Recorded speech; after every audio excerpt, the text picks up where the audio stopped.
good, YouTube? It's your boy LeBron WS, and I'm back at it again with another NBA 2K video. But this time we're playing the NBA 2K20 demo, and I'm here today to tell you guys what the best point guard is for this year.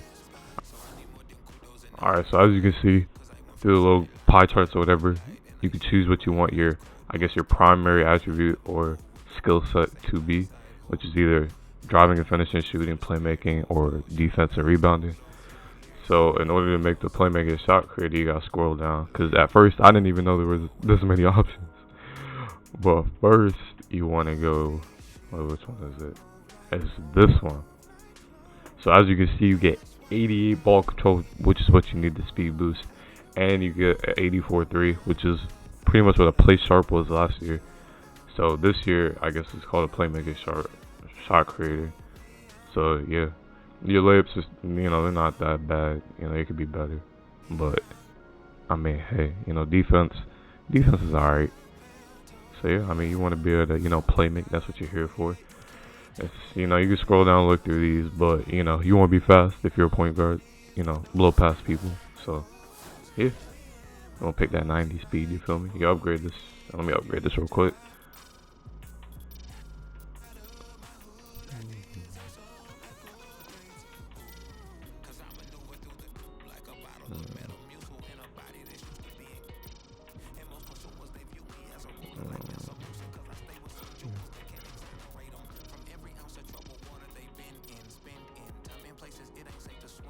Alright, so now that I'm done upgrading, here's the thing. So under each attribute is, well, for shooting and playmaking, is post fade and is post moves. Now when you upgrade these, your amount of badges for each category goes up, so you have to be careful with like how much of each you want. So you kind of have to pick and choose if you want more shooting badges or like more playmaking. But I kind of went like in the middle where you could get like 20 of each. Yeah, defending, I mean, defending's pretty good. You're not really going to get rebounds anyways. I mean, if you do, then, it's good for you. But yeah, body type, I just chose built because that looks the best. Burly is, I mean, you don't want to be fat.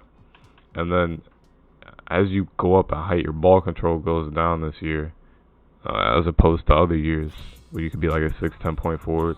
So you can either stay at the default height, or it doesn't affect anything. You can go down if you want.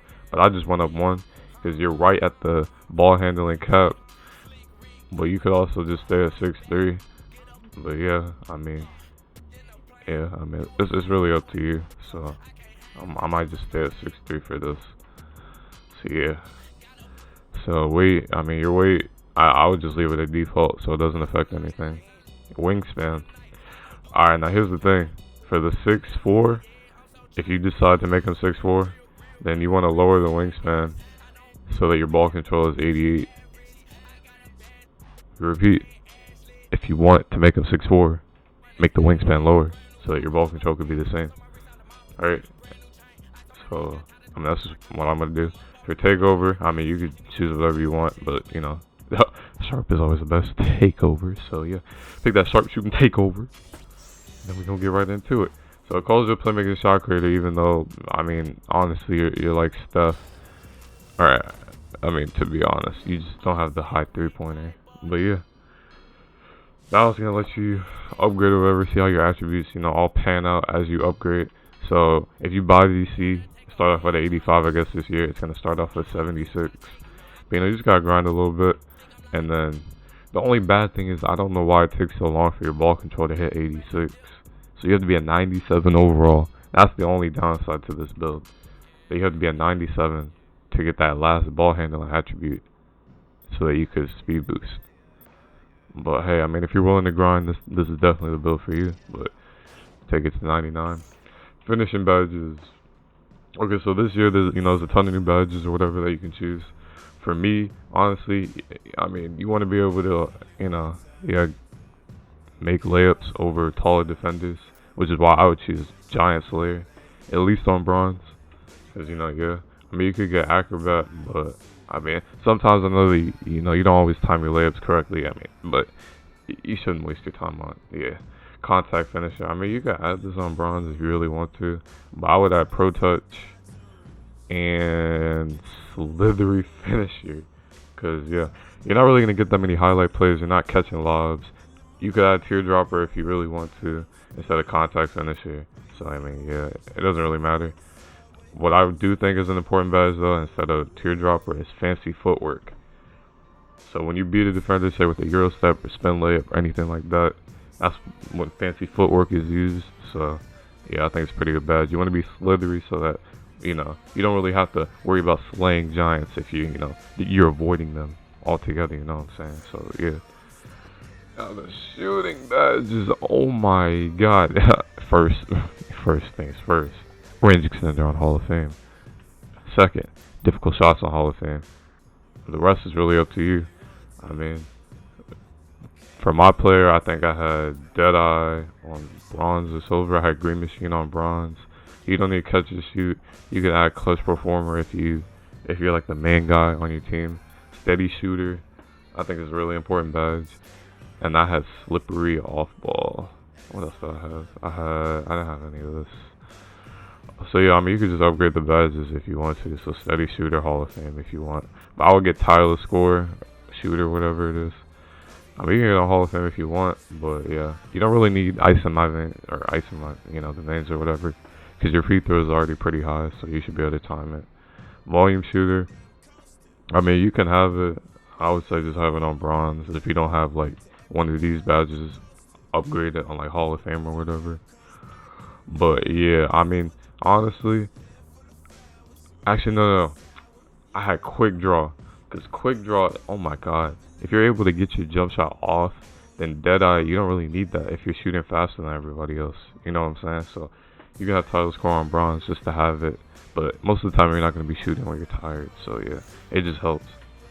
Now for playmaking badge, the most OP playmaking badge that I've seen so far is where is it? A quick first step. You need that. That is the blow by badge. You need that. Let me repeat, you need that. Space creator. I think space creator is pretty important too. If create space from your defender. Now you want to be able to break down your defender too. The thing about unpluckable, you don't really need that if you're creating space from your defender. If you're able to create space from your defender at a high level, then they shouldn't even be able to pluck the ball if you're creating so much space. You know what I'm saying? You can have tight handles on silver. Stop and go is pretty important because you stop, hezzy, like how the John Wall clip was. Hezzy, and then drop to the basket or whatever. Now ankle breaker, you can have it on whatever you want. I don't really think breaking ankles is like too important. You can stun your defender with bronze, and then when you stun them, use that quick first step to go right past them to the basket or whatever. So yeah, dimer. Every point guard I guess needs a dimer. So yeah, this could be a build for the 1 or the 2. I'm personally going to use it for the 2, and my teammate's going to be a playmaker, like a more playmaking archetype, because this build is very versatile. So yeah, I mean, you can have floor general so that you could boost everybody else's attributes on offense. Flashy passer is not that important. Needle threader, I mean, that's okay. Velocity passer, no, this is a fast break badge, yeah. And then if you're a dribble head, handles for days is for you. So yeah, you don't really need bailout, break starter. Your passing is already pretty high, so you don't need all that. So yeah, these are the badges that I chose personally. So yeah, and then for defensive, intimidator is actually a very important badge, very important.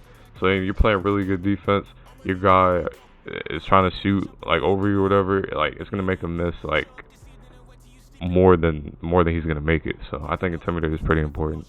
All the other defensive badges aren't really important because you're not a defender. That's what you have lockdowns on your team for, rim protectors. Especially if you're playing like pro-am or whatever, you're gonna have other people on your team to help you on defense anyways. So yeah, these are the badges I chose, and yeah, I mean, I think these are the badges that are gonna help you be the most successful in 2K20. Now you can change it up, you can do whatever you want with the badges, but as far as the build, I think this is the best NBA 2K20 build. So if you like, don't forget to like, comment, subscribe, share this with your friends. And yeah, that's pretty much it. I'm out. Peace.